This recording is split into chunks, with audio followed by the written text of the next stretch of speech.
క్రైస్తలో ఈరోజు దేవుని యొక్క వాగ్దానము కీర్తనలు 85వ కీర్తన 12వ వచనం. యెహోవా ఉత్తమమైన దాన్ని అనుగ్రహించును. దేవుడి వాక్యాన్ని దీవించును గాక.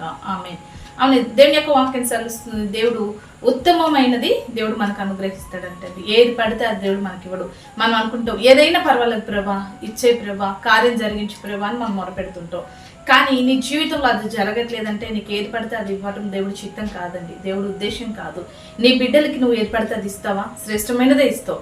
మరి తన బిడ్డలకి దేవుడు ఏది పడితే అది ఇస్తాడా? ఆలస్యమైన శ్రేష్టమైనదే ఇస్తాడు.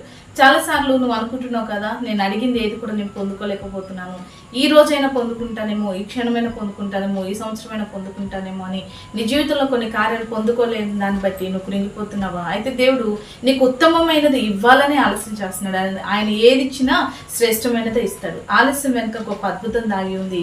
నీకు ఉత్తమమైనది శ్రేష్టమైన ఆశీర్వాదముల చేత దేవుడు నేను బ్లెస్ చేయాలనుకుంటున్నాడు. కాబట్టి కృంగిపోక ఉత్తమమైన ఆశీర్వాదం పొందుకొని దేవుని మహిమపరచు. అట్రీతికి ఉత్తమమైన ఆశీర్వాదం చేత దేవుడు నిన్ను దీవించును గాక.